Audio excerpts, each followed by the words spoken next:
Hello friends, आप सबका स्वागत है हमारे यूट्यूब चैनल में जिसका नाम है कानून की बात मयंक के साथ। और मैं आज बात करूंगा कि AIB 19 का एग्ज़ाम में ऐसा क्या करें जिससे हमारा वो क्लियर हो, क्योंकि AIB 18 के एग्ज़ाम में 50% से ज़्यादा लोग फेल हुए हैं।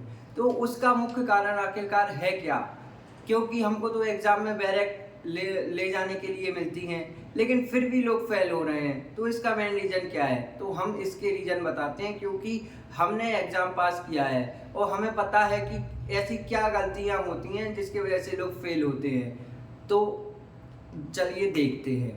तो AIB एग्ज़ाम में 50% से ज़्यादा लोग फेल होते हैं। इसके मेन कारण सिर्फ दो हैं, जो हैं पहला है टाइम। हमारे AIB एग्ज़ाम के लिए 2 घंटे का टाइम मिलता है, लेकिन उधर पे ऐसी कोई एग्ज़ाम में जब अपन देते हैं तो कोई ऐसी रोक टोक नहीं होती है। तो उसमें बातों आस अगल बगल में बात करने में, कहीं ये ढूंढने में, कहीं वो ढूंढने में और दूसरों को बताने में, इन सब में टाइम बहुत ज़्यादा खर्च होता है।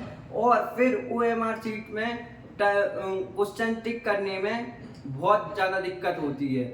मैंने देखा है, जो मेरे फ्रेंड्स हैं जिन्होंने ऐसी गलती की है कि वो OMR टाइम पे भर नहीं पाए हैं। मतलब क्वेश्चन पता है, क्योंकि वो ढूंढ लेते हैं, क्योंकि वो तो बैरक मिलती हैं।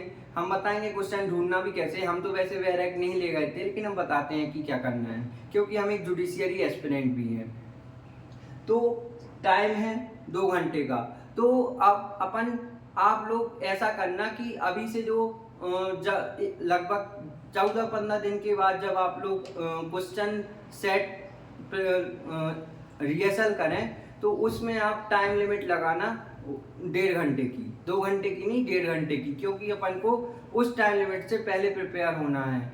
और साथ ही में OMR शीट की प्रिंट आउट निकाल लेना कि घर से ही OMR शीट भरना अच्छे से सीख जाए, क्योंकि उधर पे होता यह है कि कुछ लोग इन रोल नंबर भरने में ही गलती कर देते हैं। फिर अगर रोल नंबर गलत हो जाए तो फिर बाकी की फिर OMR चेक ही नहीं होती है। जैसा अभी राजस्थान के एग्ज़ाम में बहुत हुआ है ऐसा। हमारे फ्रेंड्स थे कुछ जिन्होंने OMR शीट में रोल नंबर गलत कर दिया, उनके नंबर 78 आ रहे थे, लेकिन वो डिस्क्वालीफाई हो गए।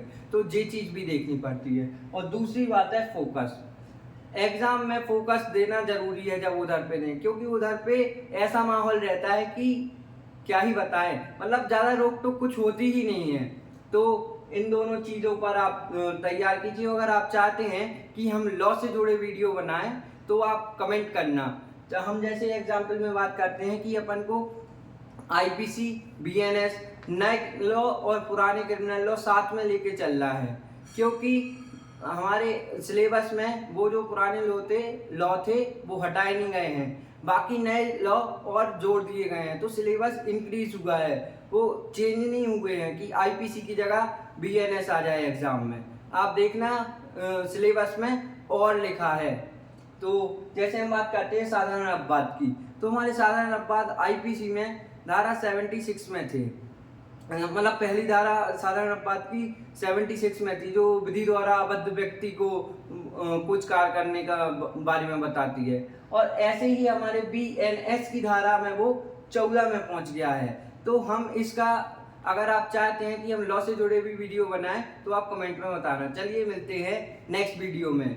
हमारे चैनल को सब्सक्राइब कीजिए, लाइक कीजिए, शेयर कीजिए और इन चीज़ को ज़रूर याद रखना।